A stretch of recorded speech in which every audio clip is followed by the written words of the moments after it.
Plateforme d'échange, centralisée, décentralisée? Bonjour à tous, je m'appelle Célia Thiev et je suis membre de l'association Blockchain for Good. Aujourd'hui, nous allons parler des plateformes d'échange centralisées et décentralisées qui permettent toutes deux d'échanger des crypto-monnaies, mais qui diffèrent complètement dans leur fonctionnement et même leur philosophie. Alors, quelle est la différence entre ces deux types de plateformes et quels sont les enjeux? C'est ce que nous allons voir en quelques minutes. Sur une plateforme d'échange centralisée, comme Binance, Paymium ou CoinHouse, les utilisateurs achètent et vendent des crypto-monnaies de la même manière que sur une bourse traditionnelle, avec une entreprise au milieu qui gère toutes les opérations. Les utilisateurs confient leurs fonds à la plateforme, qui agit comme un intermédiaire pour exécuter les transactions. L'utilisateur doit souvent créer un compte et se conformer aux procédures de vérification d'identité et de lutte contre le blanchiment d'argent.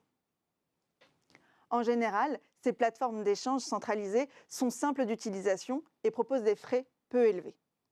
En centralisant les fonds de leurs utilisateurs, ces plateformes deviennent une cible de choix pour les cyberattaques. Si elles se font pirater, ou si l'opérateur central, le fameux tiers de confiance, s'enfuit avec l'argent ou utilise les fonds sans en avertir ses clients, ces derniers peuvent tout perdre. Vous voyez sûrement de quoi je veux parler. Ça commence par un F, ça finit par un X, il y a un T au milieu. Une plateforme d'échange décentralisée, comme Uniswap par exemple, permet aux utilisateurs d'échanger des crypto-monnaies de pair à pair sans intermédiaire. Ces plateformes fonctionnent via des smart contracts sur une blockchain, par exemple Ethereum, et permettent donc d'opérer ces transactions sans opérateur central. Sur un exchange décentralisé, les utilisateurs conservent leurs fonds dans leur propre portefeuille. Ils les échangent directement avec d'autres participants à travers le réseau sans qu'un intermédiaire n'ait à un seul instant le contrôle des actifs échangés.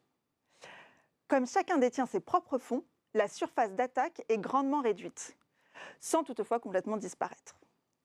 Une autre propriété des exchanges décentralisés est qu'ils sont résistants à la censure et aux régulations étatiques. Comme il n'y a pas de KYC, le service est accessible à quiconque dispose d'un smartphone et de crypto-monnaies, y compris en soi les 1,4 milliard de personnes qui n'ont pas accès à un compte bancaire aujourd'hui.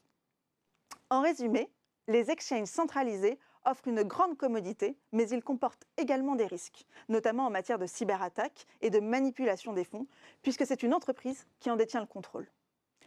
A l'inverse, les exchanges décentralisés reposent sur des smart contracts et des blockchains publiques permettant à l'utilisateur de conserver un contrôle total sur ses actifs. Sur un exchange centralisé, la plateforme détient vos fonds. Sur un exchange décentralisé, vous êtes le seul maître à bord.